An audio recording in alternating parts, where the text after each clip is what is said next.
আসসালামু আলাইকুম everyone, welcome back to my channel রায়নের রান্নাঘরে। প্রতিদিনের মতো আজকেও আমি আপনাদের সামনে হাজির হয়ে গেলাম আরেকটি রেসিপি নিয়ে। আজকের রেসিপিটি হচ্ছে ডাটা আলু দিয়ে ট্যাংরা মাছের পাতলা ঝোল। আর এই রেসিপির জন্য প্রথমে আমি কড়াইটা চুলায় বসিয়ে দিয়েছি।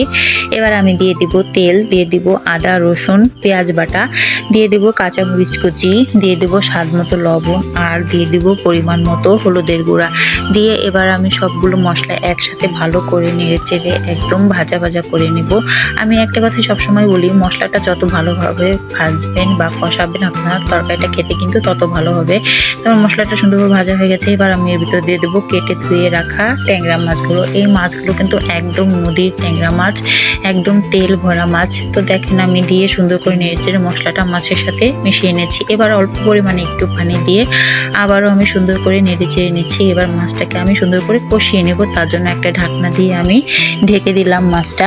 ফিরে আসলাম কিছুক্ষণ পর, দেখেন মাছটা সুন্দরভাবে কিন্তু কষানো হয়ে গেছে। এবার মাছটাকে আমি আলতো করে একটু নেড়ে দিচ্ছি। আলতো করে নাড়তে হবে, খেয়াল রাখতে হবে যাতে মাছটা ভেঙে না যায়। তো আমার নাড়া হয়ে গেছে। এবার আমি এর ভিতরে দিয়ে দেবো পানি। আমি যেহেতু এটা পাতলা ঝোল করবো সেজন্য পানির পরিমাণটা আমি বেশি দিয়েছি। এবার আমি এর ভিতরে দিয়ে দেবো কেটে রাখা আলু আর ডাঁটাগুলো। তো আলু আর ডাঁটাগুলো আমি সুন্দর করে দিয়ে দিচ্ছি।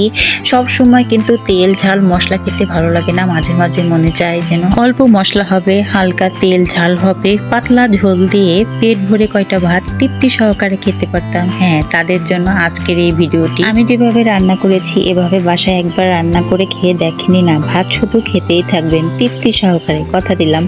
কথায় কথায় দেখেন তরকারিটা কিন্তু প্রায় হয়ে এসেছে। ডাটা আলুটা সুন্দরভাবে সিদ্ধ হয়ে গেছে। ডাটার কালারটা দেখেন একদম সবুজ আছে, আর তরকারির কালারটা মাশাআল্লাহ অনেকই সুন্দর হয়েছে। তো আমি সুন্দর করে নেড়ে চেড়ে এবার এর ভিতরে আমি দিয়ে দিয়েছি জিরা বাটা দিয়ে আবারও তরকারিটা সুন্দর করে নেড়ে চেড়ে নিলাম। এবার আমি এর ভিতরে দিয়ে দেবো কেটে রাখা টমেটো আর ধনিয়া পাতা কুচি আর টমেটোটা দিয়ে সুন্দর করে আবারও নেড়ে চেড়ে নিচ্ছি। ধনিয়া পাতা না দিলে তরকারিতে যেন কি জানে কমতি পড়ে যায়।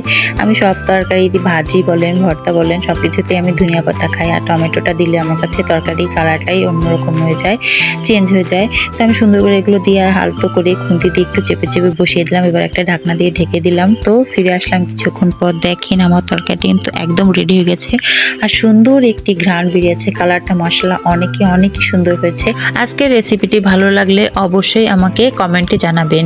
ভিডিওটি ভালো লাগলে যারা আমার ইউটিউব চ্যানেল থেকে দেখছেন, ভিডিওটি দেখে চ্যানেলটিকে সাবস্ক্রাইব করে পাশে থাকা বেল আইকনটিতে ক্লিক করে রাখবেন পরবর্তী ভিডিও সবার আগে পাওয়ার জন্য।